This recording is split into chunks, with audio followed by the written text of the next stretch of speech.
Wednesday of this week, the Parliamentary Assembly will hold a debate on the report prepared by the rapporteur entitled The Detention and Conviction of Julian Assange and Their Chilling Effects on Human Rights. Mr. Assange, thank you for taking the trouble to attend this committee. We're extremely grateful for you doing so.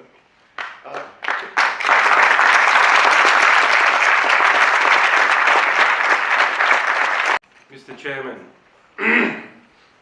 esteemed members of the Parliamentary Assembly of the Council of Europe, ladies and gentlemen. The transition from years of confinement in a maximum security prison to being here before the representatives of 46 nations and 700 million people is a profound and a surreal shift. The experience of isolation for years in a small cell is difficult to convey. It strips away one's sense of self, leaving only the raw essence of existence.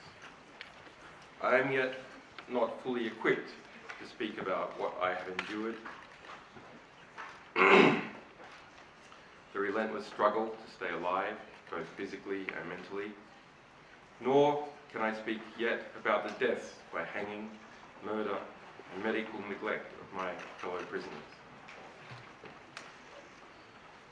I apologize in advance if my words falter or if my presentation lacks the polish you might expect from such a distinguished forum.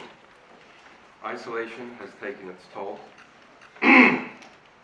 which I am trying to unwind, and expressing myself in this setting is a challenge.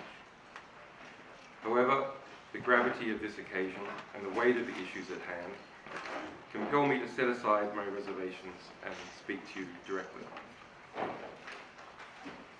I have travelled a long way, literally and figuratively, to be before you today.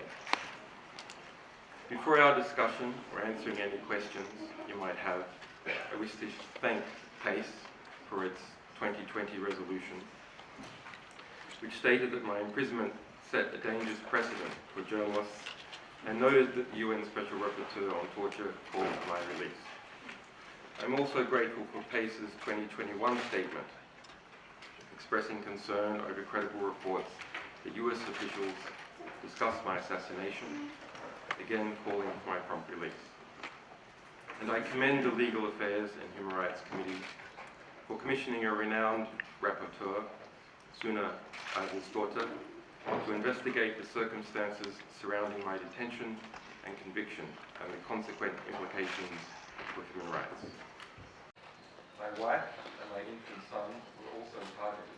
A CIA asset was permanently assigned to track my wife, and instructions were given to obtain DNA from my 6-month-old son's nappy.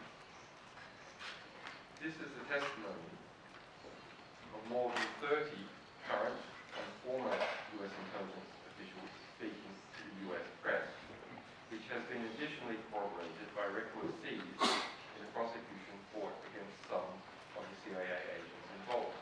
The CIA's targeting of myself, my family, and my associates through aggressive extrajudicial and extraterritorial communities provides a rare insight into how powerful intelligence organizations engage in transnational repression. I want to be totally clear. I am not free today because the system worked. I am free today after years of incarceration because I pled guilty to journalism. I pled guilty to seeking information from a source.